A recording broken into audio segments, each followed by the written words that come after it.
Tak a teď už bych vám představil Davida Eiselta. Je tady někdo z vás, kdo sleduje pravidelně Cestuje levně, aby jsme měli nějakou statistiku, jestli můžete pozvednout ruce? Tak. David říkal, že by chtěl lidi, kteří nesledují Cestuje levně, aby mohl vůbec ukázat něco nového. Ale to nevadí. Tak tím pádem Davida určitě znáte, David se zajímá o cestování jakýmkoliv levnějším způsobem. Zároveň díky němu jsem byl v Thajsku z Pardubic za 6 000 zpátečně, teď jsem přiletěl z Norska za 90 korun, takže věřím, že David vám hodně pomůže. Takže přivítejte Davida Eiselta.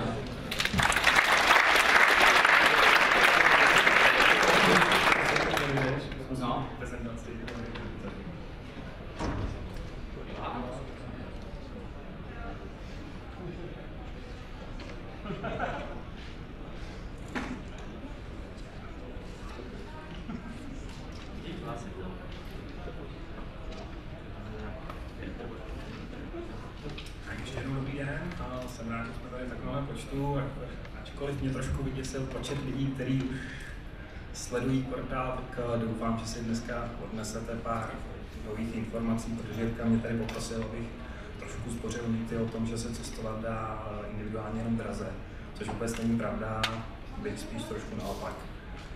Takže bych vás tady rád uvítal ještě před polední pauzou, vždycky dostávám takhle přednášky, ten čas, nevím proč. Asi mi to dělají na schvál, tak doufám, že budete ještě trošku vnímat a pustíme se do toho. Přednáška se jmenuje Lítej, levně, levně, je to prostě na vás, jak jste byli do dneška zvyklí vyhledávat nebo vůbec snažit se cestovat. O čem to dneska bude? Nejdřív se řekneme takový základní pravidla, který by měl splňovat každý, nebo lépe všechny pravidla, které byste aspoň měli znát k tomu, abyste se dostali na ty nejnižší ceny, které tady třeba Jirka říkala, že letěl do Norska za 90 korun. A není to vůbec žádný honc, je to fakt pravda, takové letenky ceny respektive stále jsou. K tomu, aby jsme vlastně pochopili, z čeho vůbec ty ceny vznikají, jak se dají snížit, kterýma krokama se vydat, tak je tady připravený takový krátký cenový rozbor těch letenek, uvidíme. Pak si řekneme ty základní vůbec postup, jak se dostat k těm cenám a o tom, nebo znám, když se s někým bavím, tak kde hledáš letenky, většinou je to nějaký pelikán, nebo prostě Cestuje levně, ale je tady určitá strategie, jak dojít prostě k těm cenám, aniž byste museli spolíhat na to, že vám někde o tom typu řekne. Prostě pokud budete chtít někam letět, tak doufám, že po dnešní přednášce budete vědět, jak se k té levnější ceně, než na tu první jakby nástřel objevíte dostat. A trošku kratičký nástřel na full dumping. Co to je, to si ještě řekneme na prozbu Jirky, ale bude to opravdu jen takový nástřel, uvidíte proč. Co tu vlastně dneska dělám? Jmenuji se David Eiselt, vystudoval jsem vlastně České vysoké učení dopravy, fakultu dopravní v Praze. Zabývám se cestovním ruchem, letectvím, pracoval jsem nějaký 3 roky jako palubní průvodčí stélek letuška pro travel service, takže jsem získal informace, vůbec znalosti tady z toho pohledu jiného, než klasický cestující zná. Pak jsem nakládal jsem letadla, vykládal, takže zase vím nějaký proces, jak funguje s vašimi zavazadly, co se děje, neděje, než pokud budete mít nějaké otázky, v konci klidně se ptejte na cokoliv vás napadne, rád pokud budu vědět, odpovím. A v poslední době jsem taky pracoval asi 2 roky na bezpečnostním středisku letiště, kde jsme měli úkol ostrahu, celkovou bezpečnostní rámy, kamery, senzory a tak dále. Takže z letectví, doufám si říct, pro toho běžného cestovatele vím máš až, takže otázkám jsem otevřen, není nic lepšího než otázky, takže kdykoliv v průběhu přednášky se ptejte. Obecně cestuju levně a rozhodl jsem se to učit i ostatním, protože v tom vidíme trošku velkou přidanou hodnotu v tom, že pokud člověk cestuje, tak nabývá hodně většího sebevědomí, vůbec poznává sám sebe a stává se trochu lepším člověkem. A mně se líbí takový ten cíl toho, že něco dělám, co má přidanou hodnotu pro všechny. Nejenom pro mě, s tím, že to můžu nějak způsobem fungovat, žít, ale i pro vás, že poznáte nový kouty a objevíte vlastně, o čem ten život vůbec je. Jenom taková moje skromná někomu mapka, nenamítal jsem to až tak moc, ale snažím se dát něco, co to jde. na úvod jenom takový nejzajímavější úlovky moje, které mám. Některé jsou historické, některé jsou ještě z letošního roku. Začal jsem vůbec tím, že jsem za 20 korun si koupil zpáteční letenku do Stockholmu, kde jsme s klukama na 2 noci byli v hostelu zavření a prošli jsme si super město. Od té doby Skandinávie byl takový můj prvotní nástřel. Letošní jaro, tak to jsem si udělal takový menší okruh Polskem, že jsem nevěděl, co dělat, tak mi padly ty prostě 3 letenky, které jsem dohromady zakoupil za 190 korun. Se vším všudy, takže jsem z Bratislavy letěl do Varšavy, do Gdaňsku, zpátky do Krakova. Celý ten trip, asi 4 dny, mě vyšel na nějakých 15 stovek s hotelem, s jídlem. Myslím, že to není žádný extrémní číslo, který by prostě bylo nedosažitelný. Čím se chlubím jakoby nejvíc, tak to je asi 2,5 tisíce korun za zpáteční letenky do New Yorku z Prahy. Dneska máte průměrnou cenu nějakých 12 tisíc. Bylo to asi 2 roky zpátky, ale dneska není problém se zašít nějakých 6 tisíc, 3x, 4x do roka nakoupit takovou letenku. A standardně jakoby do Asie, když letím, tak snažím se udržet nějaký průměr okolo 5 tisíc. Je zbytečný dávat prostě 13 tisíc za letenku do Bangkoku, když můžete letět za polovinu. Třeba teď z listopadu odlítám z Benátek za 5 tisíc, necelých 4,5 tisíce zpáteční letenka do Kuala Lumpuru. Takže tam máme 10 dní naplánovaný, sluníčka trošku na podzim. O čem nálety nebyly? Vždycky, když jakoby řeknu, ale letěl jsem za tolik, tak se objeví první otázky. Kde jsi letěl? Letěl jsi náhodou prostě v nějakým odpadním místě a tak dále. Ne, letěl jsem v klasický sedačce, jako znáte vy. Už jste někde letěli, tak přesně na takový sedačce jsem seděl já. S tím rozdílem, že jsem zaplatil úplně jinou částku. Technický stav letadel je úplně standardní, jako kterýkoliv jiný. To je další prostě otázka. Ale tak to si prostě letěl mluví kterým érem, který tady vůbec nemá co dělat, říkáš Ukrajince a oni spadnou. Ne. V Evropské unii má prostě technický standardy, který dodržují všichni. Dodržují ČSA, Air France, British Airways, Emirates i Ukraine Airlines. Všichni musí mít stejné minimální požadavky, jinak nemůžou lítat do Evropské unie. Takže i když se bavíme o nízkých cenách, bezpečnost na prvním místě. Důležitá věc, taková, nekupoval jsem letenky na poslední chvíli. Existují varianty, když si koupíte last minute letenky, třeba zítra, pozítří za super cenu, ale není to prostě nutné. Na druhou stranu ani není nutné je kupovat rok dopředu. Ukážeme si potom různý příklady. Naopak, o čem ty lety byly? Měl jsem úplně standardní služby, jako měl cestující vedle mě, který platil několikanásobně vyšší částku. Je to proto, že vlastně letušky vůbec nemůžou rozlišovat, kdo kolik zaplatil. Prostě máte službu, kterou jste si koupili, jen je cena letenky strašně dynamický, má dynamický vývoj, to znamená, nikdo nerozlišuje potom, platil si tolik nebo tolik. Máš tedy nárok službu zaplacenou, za kterou ty dostaneš. Ceny, které jsem říkal, tak ano, byly vždycky za konečná suma, zpáteční letenka, opravdu koupil jsem 20 korun, jsem odešel z karty, přišel jsem na letiště, letěl jsem do Stockholmu, ze Stockholmu jsem zase za 3 letěl zpátky, nezaplatil jsem ani korunu víc. To je takový to první, když někomu řeknete, tak on vám nevěří. On chce vědět, jo, prostě je zvyklý z minulosti, že když se uváděly ceny letenek, tak v drtivé většině byly za jednu cestu a bez poplatku. Jo, ale to už je prostě za Evropskou unii zakázáno, ale furt v těch lidech je trošku se nechce tady ten dojem toho, že někdo chce nebo snaží se okrást, balamutit, ale není to tak. V dnešní době už prostě musíme, je to zákon daný, uvádět koneční ceny. Neplatí to teda pro mě, ale samozřejmě já nemám důvod vám říkat nějakou nereálnou cenu. Já vám rád řeknu prostě ty koneční ceny, které jsem zaplatil. Tak, teď se vám trošku nalákal, chcete levné letenky, super, ale jak na to? To má, abyste vlastně mohli dosáhnout takovýhle ceny, buď musíte být výrze sasky, to znamená, že máte fakt štěstí, anebo tomu můžete jít trošku naproti. A jsou takový základní 4 tuším pravidla, které když budete trošku jim nakloněný splňovat, tak budete mít větší šanci. Neříkám, že když je splníte, tak poletíte takhle, ale budete mít větší šanci než ten druhý. První věc, tak to musíte být takový flexibilní. Jsme tady na univerzitě, to znamená, že studenti nebudou mít až takový velký problém prostě odletět v úterý, vrátit se v pátek, ve čtvrtek. Jo? Ceny letenek se strašně mění dynamicky, ale mění se tím pádem, že klidně odlety v pátek jsou dražší než odlety v sobotu. Je to kvůli tomu, že je vyšší poptávka. Cena se vyvíjí prostě poptávka, nabídka a vždycky určuje tu vyšší cenu, vyšší poptávka. To znamená, i v roce mám spoustu dotazů, chci letět prostě přes Vánoce. Lidi si myslí, že na Vánoce nikdo nechce za teplém do Karibiku, koupat se, prostě jo, místo toho, aby v bahně tady trávil 4 den. A opak je pravdou, prostě ty spoje jsou tak naplněný, že stojí třeba 3krát násobně než standardní cena. Pokud poletíte běžně přes sezónu do Thajska za 13 000, tak na Vánoce poletíte za 20, za 25. Je to kvůli tomu, říkám, prostě zvýšená poptávka a vyšší cena. Ale letenky se stejně prodají za tu cenu. No, takový základní dogma je, nebo s čím se setkávám, že lidi chtějí letět do Bangkoku, nebo schání levné letenky do Bangkoku. Já se jich zeptám proč, protože chceme na dovolenou do Phuketu. Já říkám to jo, ale jako do Phuketu se dopraví úplně stejně z Kuala Lumpur, ne levněji, jako ze Singapuru.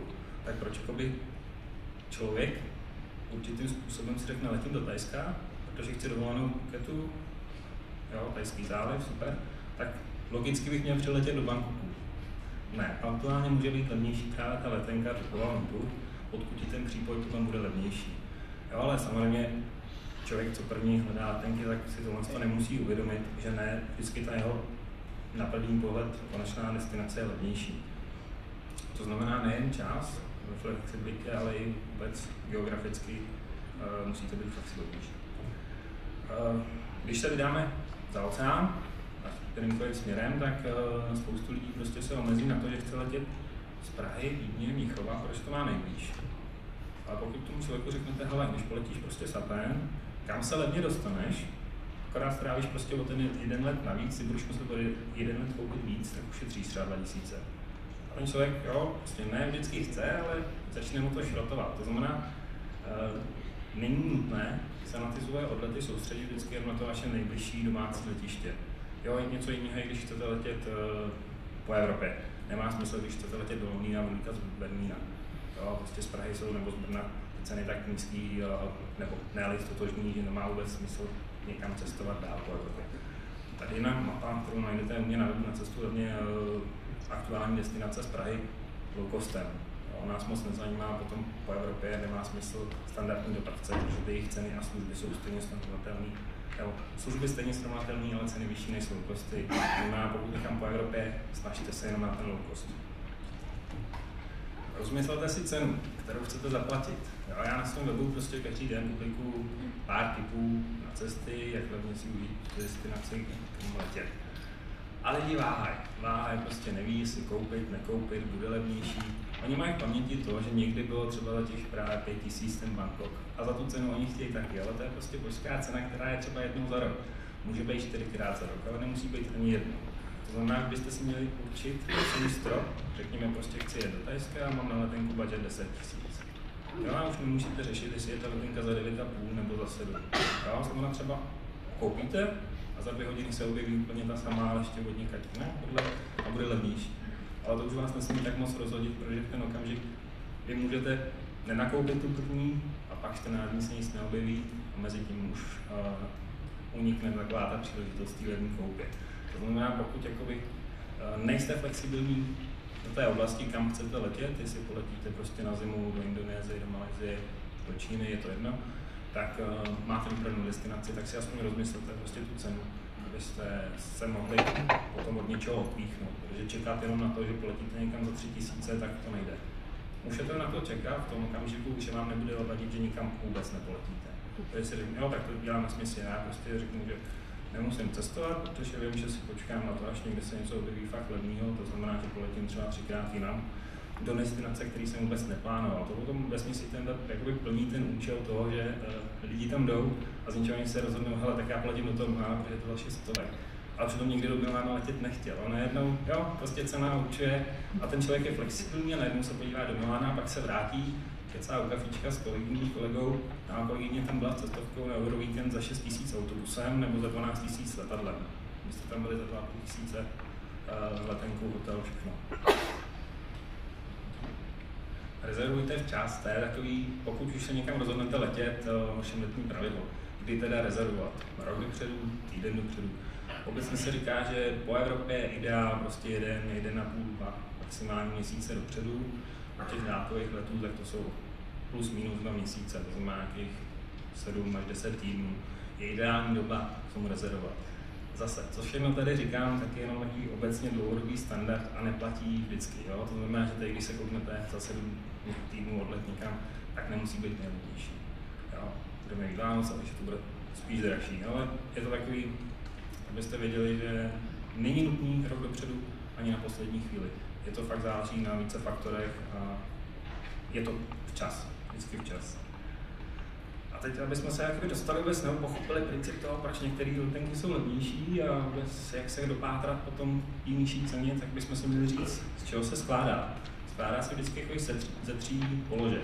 Máme cenu samotné letenky, takzvaný fare, pak máme palivové příplatky, fuel charges a povinné poplatky, taxi. A jestli jakoby třeba jenom tipnete, co čemu patří teď. 10%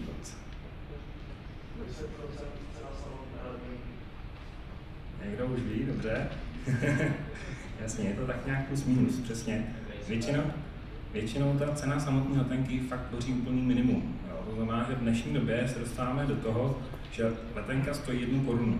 Jenže na tu 1 korunu vy musíte nabalit třeba 1000 odletovou taxu a ještě další 2000, který si aerolinky naučtou do palivové poplatku. Je to kvůli tomu, že z té ceny letenek oni odvádějí jakoby provize pro prodejce. To znamená, třeba z té ceny letenky odvedou 3%. To znamená, oni se snaží minimalizovat svoje náklady.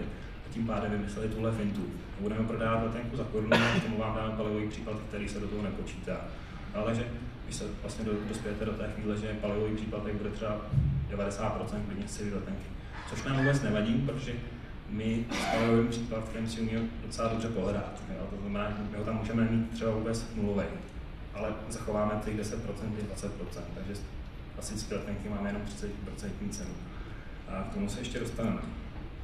Tady jenom jakoby příklad, abyste trošku viděli na číslech. Dal jsem Praha-Košice, jednosměrný let, a tady vidíte, že vlastně ta cena té letenky je 600 korun, pak máme nějaký palivový poplatek, který si ČSA účtuje, tak to je 1000. A pak máme klasickou cenu za odlet z Prahy, se vždycky zaplatí 600 korun. Necelých. Není to jakoby, že to platíte letišti, platí se to státu, ale to není jako až tak důležitý rozlišovat. To, co víme, je prostě, máme cenu letenky, minimum, pak máme palivo a pak povinnou taxu. Tady je třeba jakoby složitější let, Budapešť, New York, Chicago, Frankfurt, zase vidíte, jo? Budapešť, New York stojí 600 let, Frankfurt, nebo Chicago, Frankfurt jenom 135 korun. Ale pak tomu máte jakoby výpis spoustu povinných poplatků, který nemusí se schválit jenom v jedné položce. Jo? To znamená, že když letíte do New Yorku, tak tam, nebo do USA, tak máte rozkouskováno na několik. Ve výsledku to vůbec nic nezmění, je to prostě povinný poplatek, který zaplatíte vždycky, když letíte do té destinace. Plus se tady vždycky někde schovává ta nejvyšší částka, což je 5648 za palivo. Nebo říkám to hloupě, jo? Není to za palivo, je to prostě jenom cena, kterou si aerolinky trošku rozmysleli, jaký nazvou. Ale vždycky se platí v uvozovkách jenom za tu letenku.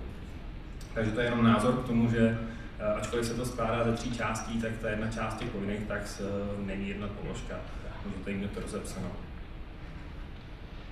Proč je to teda dobré vědět, tak přesně jak jsem naznačil, až pokud budeme se snažit trošku lépe dosáhnout těch nižších cen, tak si to musíme uvědomit, že nějakým způsobem se ty ceny letenek tvoří. Kde teda ale budeme hledat ty letenky, jo? Tak prostě můžeme cestovat levně, máme tady nějaké předpoklady, že nám plus minus 1, kdy kam, ale prostě chceme levně. A teď jak se teda k těm levným letenkám dopátrat. Jsou jakoby 4 zdroje, kde vůbec můžete najít ty letenky. Je to web dopravce, pak je obecně vyhledávač letenek, pak máme nějaký meta vyhledávač, který vznikl na základě premisy, že internet je tak moc velký, že žádný vyhledávač není schopen ho prohledat celý. To znamená, že máme nějaký subjekt, který řekne třeba Google, Yahoo, Seznamu, hele, vyhledej mi tady ten dotaz a já pak porovnám tady ty 3. To znamená, vy si ušetříte 3krát vyhledávání, ale použijete jenom jednou meta vyhledávat. A pak nebo perličku na závěr, kterou možná jako moc lidí nezná, je to škoda, je to Matrix, klasicky říkáme tomu Lítej software a to si řekneme za chvilinku, v čem to je, ale je to skoro to nejlepší, co můžete dneska mít. Když se bavíme o webu dopravci, tak ten nemá moc smysl používat v té okamžiku, kdy nechcete letět s někým jiným než s low-costem. To znamená, že pokud chcete letět po Evropě, tak vždycky běžte na tu stránku dopravce toho konkrétního, který tam lítá. Nepoužívejte vyhledávače, je to zbytečný, protože tam máte dražší letenky tady těch dopravců a více komplikovanější procesy. To znamená, pokud chcete po Evropě někam s low-costem, tak vždycky na tu stránku přímo toho konkrétního prodejce. Což se k tomu taková vždycky otázka naskytne, pokud budu já si hlídat tu cenu, řeknu Praha, Londýn, budu každý den hlídat, tak spoustu lidí mi řekne, hele, letecká společnost si se mnou hraje, ona vždycky tam má jakoby jinou cenu. To znamená, že otázka, pokud sleduju často nějakou letenku, bude mi uměle ta aerolinka zvyšovat cenu, aby mě donutila koupit? Občas ano, občas ne. Je to prostě na základě spoustu výpočtů, chování toho člověka. To znamená, pokud jeden okamžik 50 lidí kouká na jeden termín, tak ta aerolinka těm dalším už bude zvyšovat, protože pochopí ten systém, že je nějaká větší poptávka. To znamená, že pokud chcete, nebo hlídáte si cenu, tak je vhodný používat anonymní okna, kde na základě vlastně vy si skryjete IP adresy a tak dále, tak ta letecká společnost nevyhodí vyšší cenu na základě toho, že tu letenku sledujete třeba 14 dní. Neplatí to vždy, je to takový, co se hodně ve společnosti těch, co hledají letenek, říká a je to tak. Tak jsme těch vyhledávačů, teda pokud nechceme letět po Evropě, chceme letět někam jinam, nebo tam, kam nám nelétá klasický low cost, tak jsou vyhledávače, jsou to klasické letenky, CZ a tak dále. A co oni obecně dělají, než srovnávají klasický dopravce, nejenom klasický, dneska už tam najdeme i ty low cost dopravce, ale ten low cost dopravce je vždycky, nebo má trošku komplikovanější nebo jiný proces vystavení té letenky, takže zabere to víc nákladů, časových nákladů, finančních nákladů na to, aby vám tu letenku vystavili, takže vy, když půjdete na Ryanair.com, tak tam najdete letenku za 900, ale na vyhledávači najdete třeba za 1400, to je to kvůli tomu, že tam vznikne nějaký náklad další osoby, který vám tu letenku musí vystavit. Takže říkám, právě pokud chcete s nějakým low-costem, nechoďte na vyhledávač, je to ztráta času. Co to obecně jako vyhledávač letenek je? Někdo říká, hele, jak chodím jenom na Pelikán.cz, tam jsou levnější letenky než na studentanici, než na letošce. Není to pravda, oni mají všichni stejnou cenu letenek, vždycky. Ale je to kvůli tomu, že tady existuje nějaký subjekt, který je globální distribuční systém. Galileo, Amadeus, Abacus, je jich nějakých 20 necelých po celém světě. A co oni dělají? Oni si nasmlouvají s každou aerolinkou kontrakt, že jim budou poskytovat data. To znamená, že oni budou mít, řeknu, Galileo má prostě se všema aerolinkama na světě smlouvu, že jim vždycky poskytnou ty ceny a oni je vlastně prodávají. To znamená, že Galileo se sumíruje ceny Air France, KLM, British Airways do nějaké databáze, kterou poskytuje potom těm koncovým prodejcům, což jsou ty letenky, Pelikán, Expedia, Travelocity, Opodo a další. A oni, ty jednotlivé subjekty, vždycky mají stejnou cenu, protože vychází ze stejné databázy. To znamená, že vy ztrácíte čas tím, pokud kontrolujete letenky CZ, Pelikán, Superletuška a další subjekty. Jediný pak rozdíl je, nebo tak, v dnešní době už je ani úplně jedno, jestli ten systém běží na Galileu nebo na Amadeusu, protože letecké společnosti se snaží mít ten svůj tarif nebo tu cenu letenek všude stejnou. Ale potom se dostáváme do takového místa, kdy třeba v tom Galileu se dostaneme do fáze, kdy vyprodáme ten let, ale v tom Amadeusu ještě jsou ty místa za tu původní cenu. To znamená, že občas je dobrý fakt i zkontrolovat tady takhle pokud máte jeden oblíbený z těch prvních tří, taky s letuškou. To je v Čechách jediná, která jede na Amadeusu, vlastně na jiných datech. Měla by mít jiný ceny, ale ne vždy to tak je. V 90% to nebude. Avšak, co jsem teď říkal, tak nemusí být vždycky pravda, protože pak máme určitý zvýhodnění. To pak poznáte díl, když se hrajete trošku s letenkama, že některé oblasti mají jiné ceny než druzí. A je to zase jenom na základě toho, že máme, jak jsem v původu říkal, tu cenu letenky, ten klasický fare, tak z toho se počítají různý slevy, třeba pro konkrétní prodejce. To má nedávno měl Pelikán.cz zvýhodněný asi o 50% jakoby, ten fare od Ukrajinců, že by měli o trošku levnější letenku, ale pokud máme fare 1000, tak má jenom o tu 500 z 10 000 levnější letenku. Co se mi tak osvědčilo, tak pokud třeba hledáte odlety z Budapešti nebo z Vídně, tak se koukněte třeba ebookers.art.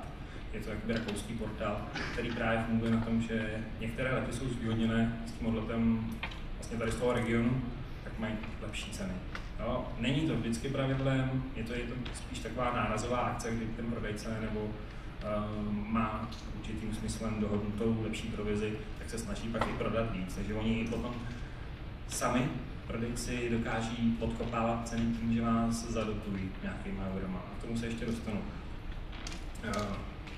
jakého prodejce si teda vybrat. Teď se vám tady řekl nějakým způsobem x variant, kde hledat, plus minus všude stejné. Já říkám, to, co máte nejoblíbenější, tak tam choďte, tam hledejte a pokud před tím nákupem zkuste ještě porovnat někde jinde, ale vesměs vyberte si jenom toho svého vlastního. Pak je další věc, pokud chcete letět třeba ze Srilanky na Maledivy, tak nekupujte tady u nás v Čechách, protože my máme úplně jiné ceny, než byste šli na nějaký indický server, kde najdete třeba o polovinu levnější letenku, protože oni zase prodávají jako pro svý lidi, to znamená, že mají úplně jiné ceny, než my Evropané. To znamená, pokud chcete přelétávat nějak na určitém kontinentu, je lepší si vybrat lokálního distributora těch letenek. Nejlepší je na to třeba Expedia, která má asi 30 poboček po různém světě a každý má svý ceny. Má tam brazilský, argentinský, australský a tak dále. Tak se dostáváme jsou trošku level výš, který jsou meta vyhledávače, který za vás udělají to, že vy vlastně zadáte ten požadavek Praha, Bangkok, vyhledáte na svý data a oni za vás udělají to, že oni zadají vlastně ten povel Královně, Letušce, Velikánovi, Expedii a vytáhnou z nich vlastně tu cenu a vám řeknou, který ten portál nabízí tu levnější letenku. Vy tím pádem nemusíte až tak moc hlídat si ty slevy, konkrétní u těch prodejců, co vy se stejně nedozvíte, tak zadáte právě tady na těch meta vyhledávačích. V dnešní době s tím začíná být ale problém, proč je nepoužívat. Oni usnadní práci jenom většinou, jo? Který to jsou, jenom možná asi znáte, jaká jako Skyscanner, Momondo.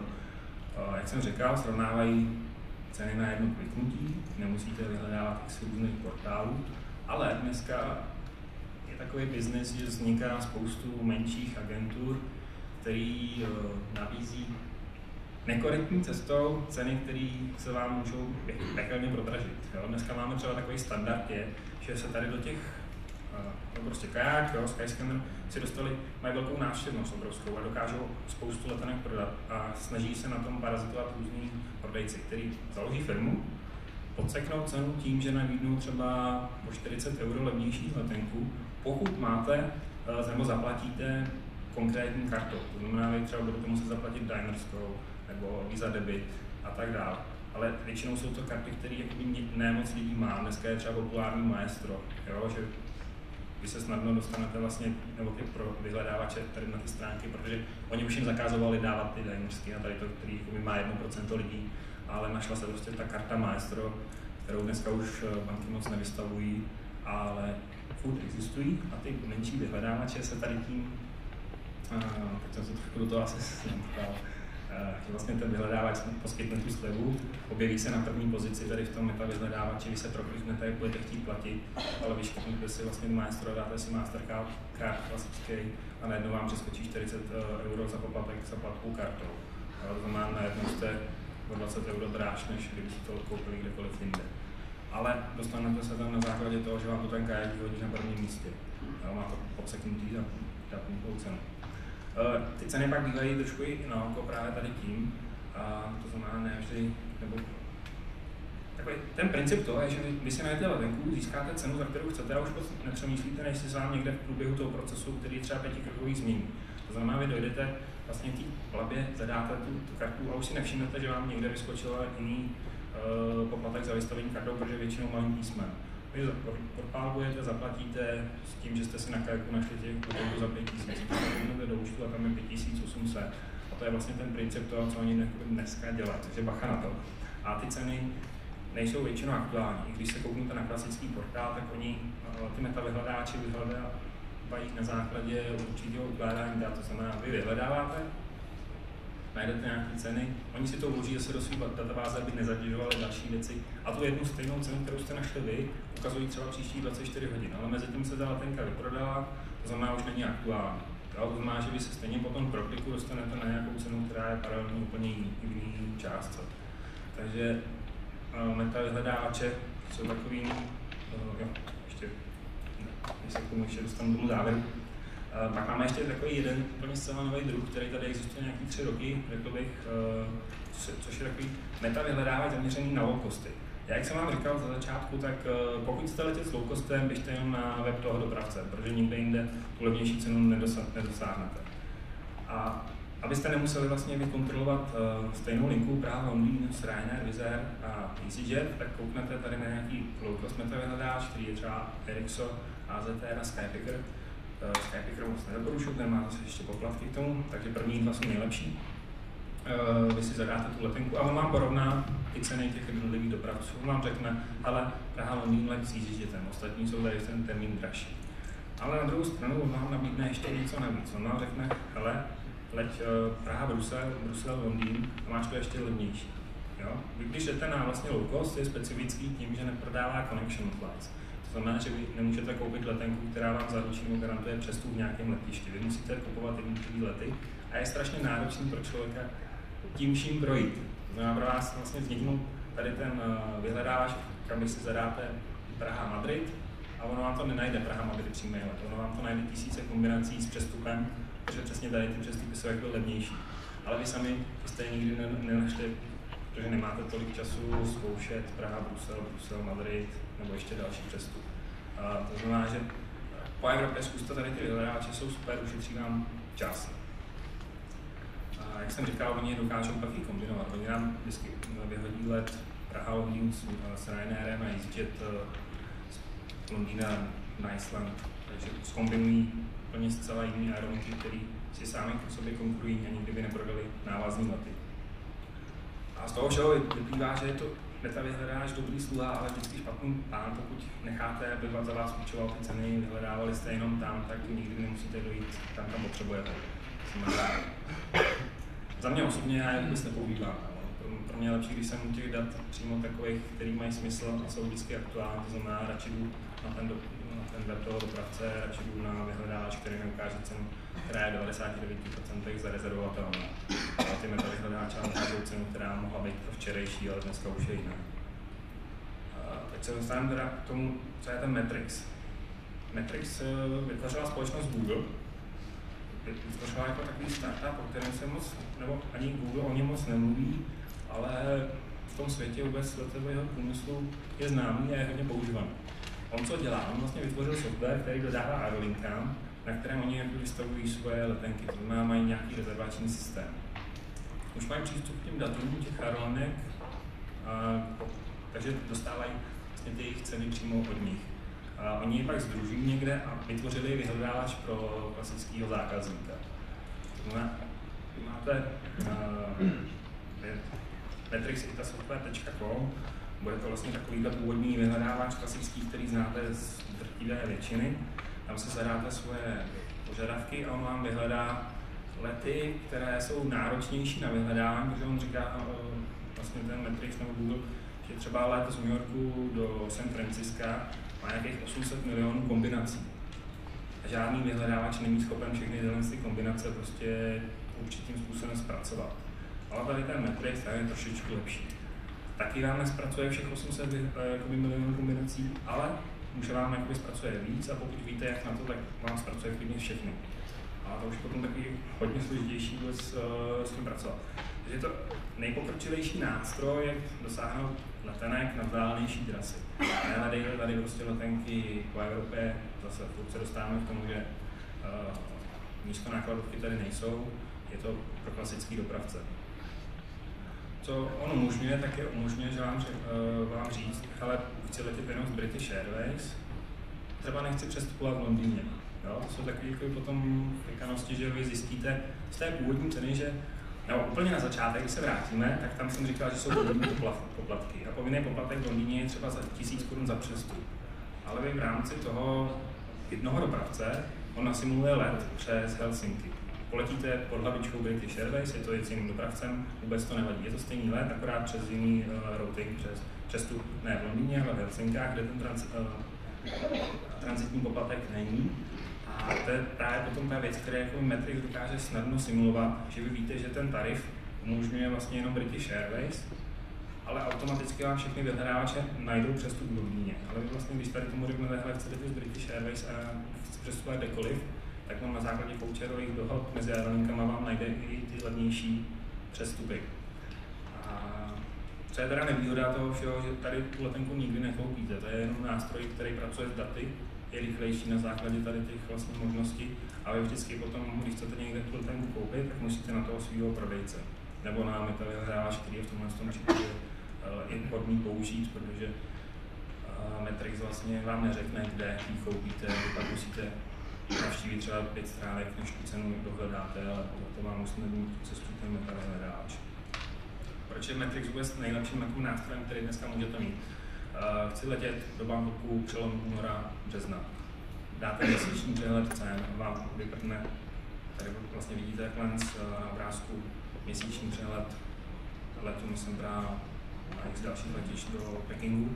Takže vy nemusíte hledat týden po týdnu, protože většina standardních hledáčů má jenom rozmezený plus minus 3 dny a Matrixu mít měsíční přehled. Má rádius pro letiště. Řeknu prostě, jsem tady z Hradce Králové, dojedu autem 200 km plus minus. Tak vy si prostě zadáte a chci letět z letišť, které jsou v okruhu 200 km. Vy nemusíte ani znát, vás třeba nenapadne, že můžete letět tady z Drážďan třeba z Vroclavy, ale ten už v té databázi má tady ty letiště okolí, takže vám nabídne, a vy na základě pak té ceny toho srovnání si řeknete, jo, můžu nemusím. Umí ji kombinovat, to znamená, vy tam máte rádius, řeknu těch 200 km, a on řekne, hele, odleď z Drážďan, vrať se do Vroclavy, tak on si budeš mít nejlevnější. Jo, to znamená, že on to umí. Pak nemá omezení na počet přestupů, což moc lidí neví, že když si vyhledáte v klasickém vyhledáči, tak je vždycky omezení na maximálně 2 přestupy. Ale to není tam nejlevnější možnost. Jo? Samozřejmě nejdražší je přímý let, potom na základě určitých výpočtů může být s jedním nebo se 2 přestupama. Ale já vám řeknu, že třeba nejlevnější je se 4 přestupama. To klasický vyhledáč nikdy nenajde, protože nemá na to kapacitu datovou, ale nemá prostě software ani hardware na to, aby to zpracoval ty data. Ale tady ten Matrix je omezený, tuším, jakby na 3 přestupy, to znamená, že aspoň o trošku víc. Pokud už si s ním pohrajete a zadáte, že chcete vidět jenom z British, tak vám, nebo s American a tak dále, tak vám ji najde třeba 4 přestupy. Ale to už je takový extrém. Ale najde rozhodně víc kombinací a variací než cen.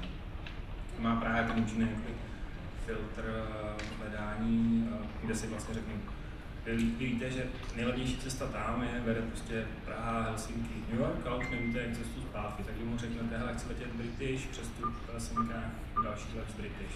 Tím mu usnadníte práci, protože pokaždý, možná nás třeba napadlo, hele, je tam rádius, tak já dám Prahu plus 1000 km a chci do Bangkoku.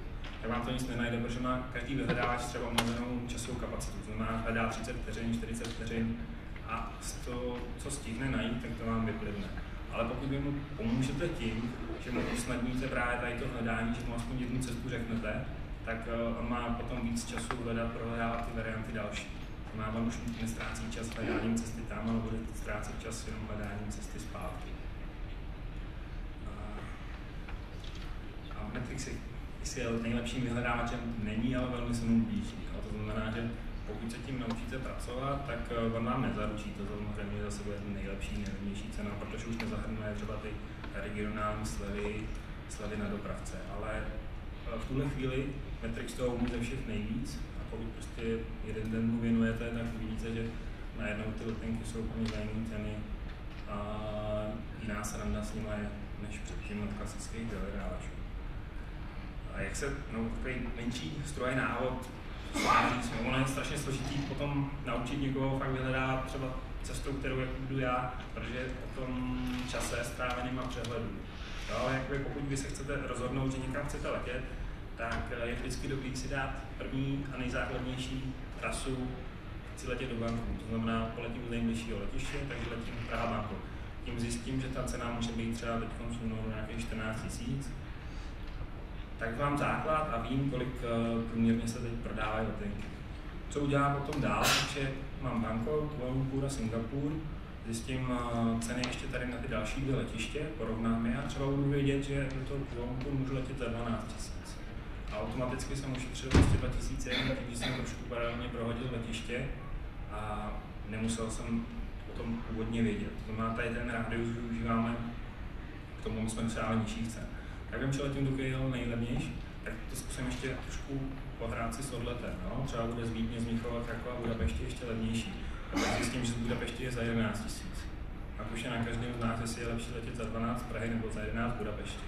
Ale to, můžete si to prostě odůvodnit tím, že doprava stojí 800, takže vy jste za 11 800, ale strávíte ještě 4-6 hodin na cestě, tak už to asi nemá smysl. ale pokud chcete navštívit Budapešť, posunout se tam do centra, tak řeknete jo, proč ne, stojí mi za to Budapešť.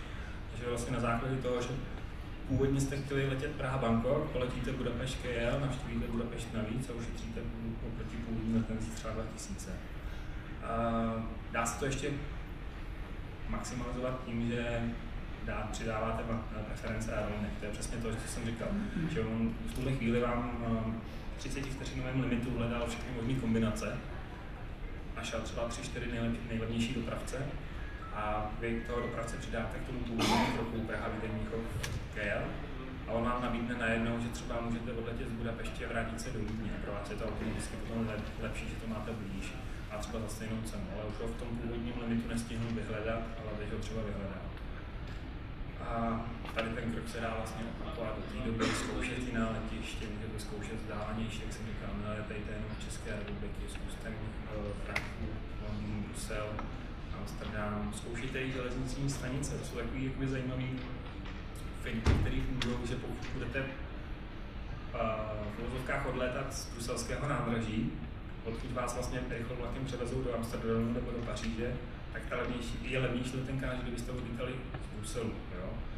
Oni vlastně pracují dneska v dnešní době se železničními spoji v leteckém průmyslu.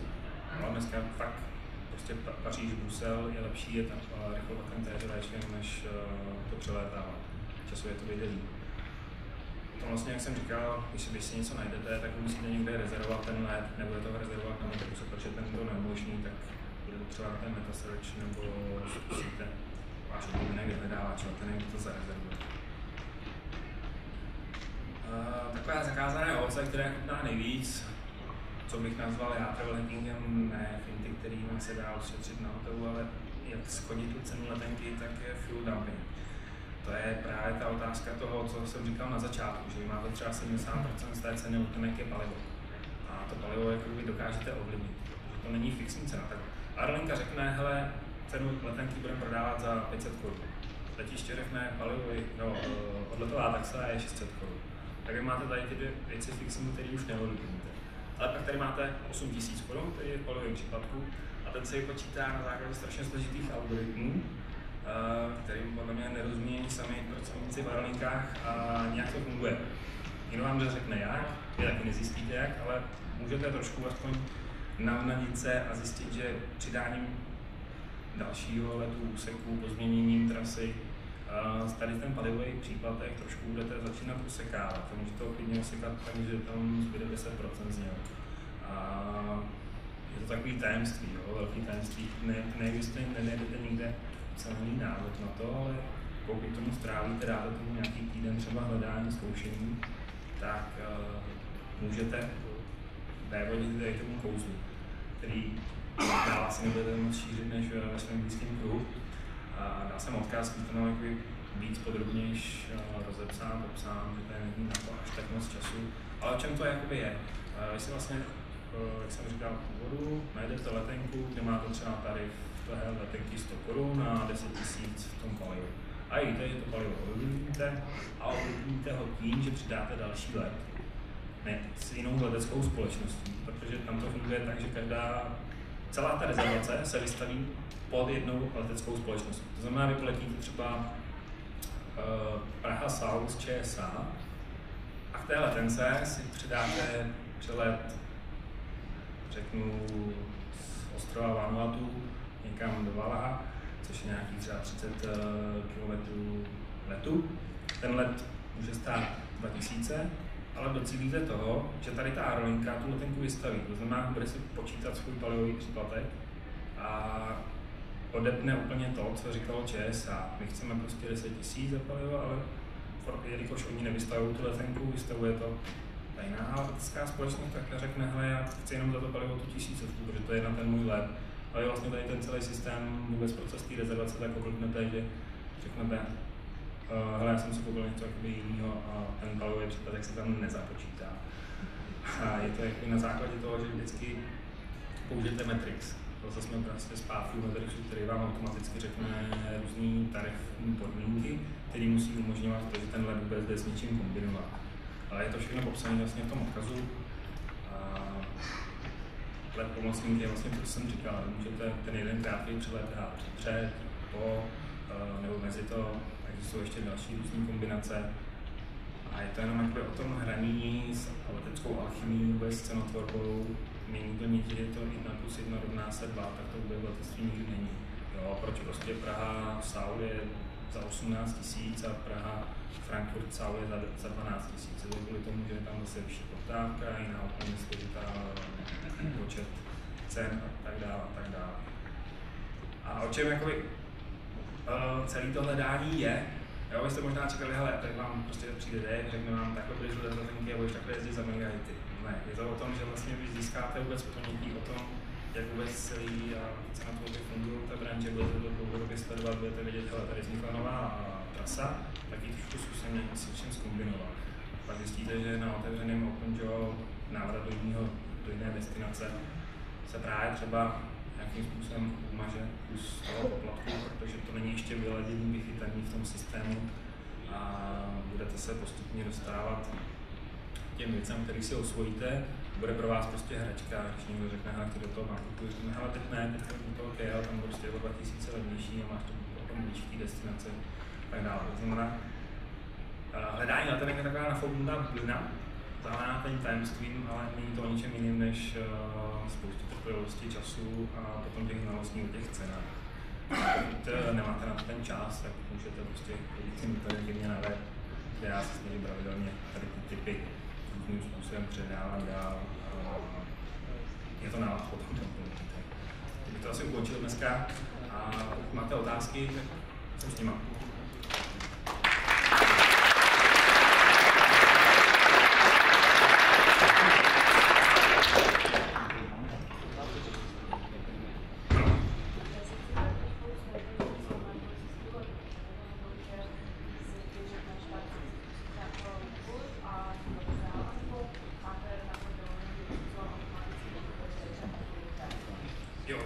Častá otázka, jestli prostě...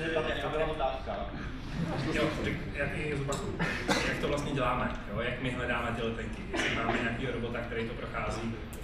Ne, je to fakt o tom, že dělám to rok v kuse, to znamená, vím za ten rok v kuse odehrávat, co se děje, co jak to funguje, jaké jsou ceny a na základě toho já potom říkám, dopracovávám se k nějakým zajímavějším kombinacím, nekombinacím, ale je to o tom, že mám všeobecný přehled, nebo detailnější přehled o tom ruchu nebo o těch cenách, které se stanovují.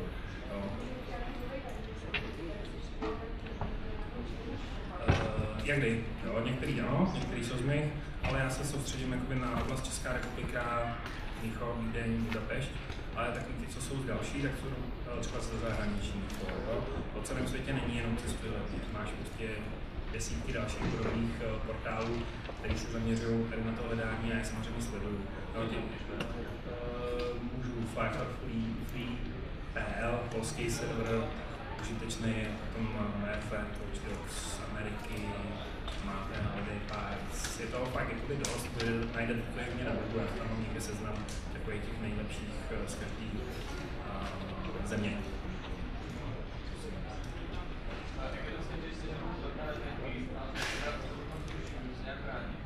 Jo, to máme takový aktuální téma, když seženu levně letenku, jestli se můžu bránit, když mi ji zruší.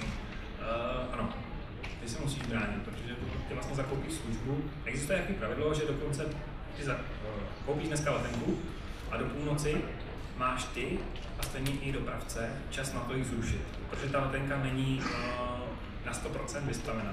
Když ti přijde, vlastně ty zaplatíš letenku, musí proběhnout nějaký proces, ten se nazývá ticketing, a přijde ti elektronická letenka, to je takový závazný potvrzení. Ale to jakoby v ten den, vlastně od půlnoci do půlnoci nic ještě extra neznamená, můžeš ho zrušit ty, když zavoláš, prostě světneš telefon, zavoláš a agentuře, hele, já jsem si to rozmyslel, neletím. A oni ti to musí zrušit, no tak nemusí, ty musíš k tomu dokopat, můžou chtít, nemusí. Stejně tak to může udělat i ta agentka, každý to může ten den zrušit. Ale pak je problém, když se to někdo snaží zrušit 2 dny později, protože to už prošlo s tím zákonem všem obchodním spotřebitelským a tak dále zákonem, takže není. Teď možná si víte, že teď je nějaký proces soudní z British Airways, kdy prodávali letenky do KL za 30 000 ve first class, standardně stojí 150 000 a celý se to bude jakoby soudně dořešovat, že oni samozřejmě nechtějí uznat ty ceny, ale právě musí.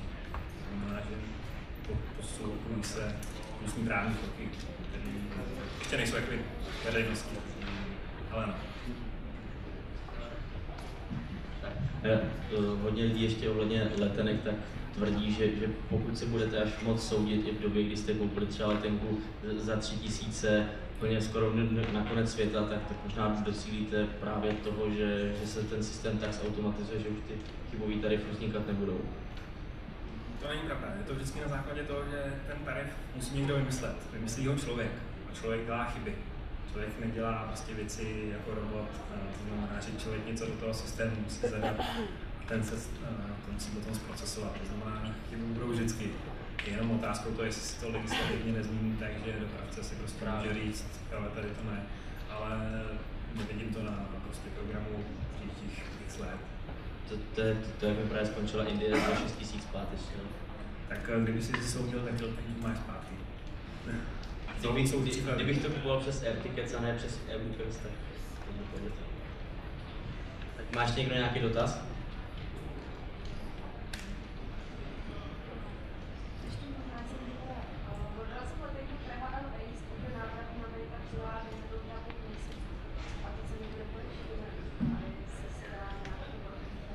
Je to na základě vlastně, se říkám, nabídka poptávka, to znamená, pokud se budeš chtít vracet po 5 měsících, což už přesahuje, takový ten promo tarif má návrat max měsíc, max 3 měsíce. Chceš další cestu, musíš bohužel prostě připlatit, ten okamžik se potom třeba předplatí, zvednou telefon do agentury a říct, hele, najděte mi tarif, který umožňuje potom změnu ještě dodatečně návrat, protože za 5 měsíců nevíš, jestli chceš letět přesně ten den. Oni to najdou, prohledají, řeknou, že třeba je to nejlevnější, ale třeba řeknou, připlať si 5 kg a máš potom možnost to měnit. Což ty jakoby uživatel nemusíš vidět. Samozřejmě jde to dohledat, ale je to zbytečný, lepší prostě fakt zvednout. A tohle to už je na osobních spíš konzultacích přímo s nějakým letenkám. A pokud to hledají, tak využít spíš jednosměrných letenek, který nabízí třeba Norwegian na úkor zase kvality, ale dneska, nebo v příštích 2 letech bych řekl, že se postaví určitá ne revoluce, ale evoluce v cenách transatlantických let. Už tady byly dřív, vzpomenu se přesně Lakers, myslím, nabízel prostě fakt levný letenky přelety, ale dřív byly letadla, které hodně spotřebovali, ale dneska už jsou fakt jakoby ekonomicky šetrný, takže se nabídnou hodně na $60 přelety mezi Evropou a Amerikou, což už na snížnou částce evropských letů.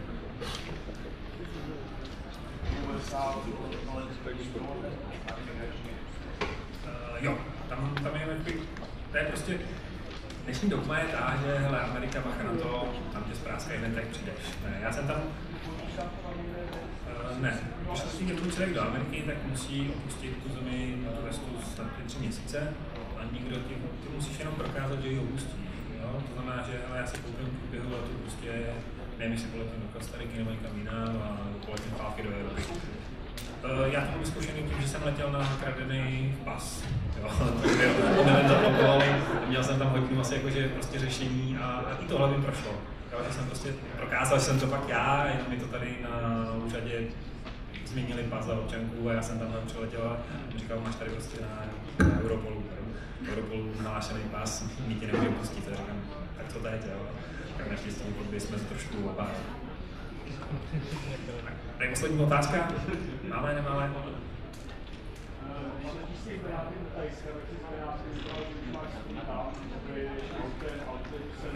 Ne. Proč letím z Benátek do Kuala Lumpur? Protože to stálo 4 500. A já vím, že z Prahy bych za to dal nějakých 12 000. A já vím, že prostě do těch Benátek je průměrně, nezakoupím dráž letenku než na 2 000. Jo, to znamená, že poletím za 6 500 z Prahy s přestupem v Benátkách do Kyjeva. Ale ten první okamžik já jsem neřešil ten příklad. Já jsem prostě věděl, kolik bych tu letenku, Benátek, a pak začnu řešit ten příklad. Můžu vlakem, můžu autem, můžu letadlem. Nakonec to dopadlo tak, že prostě poletím vizérem za 500 a zpátky poletím do hotelu zadarmo.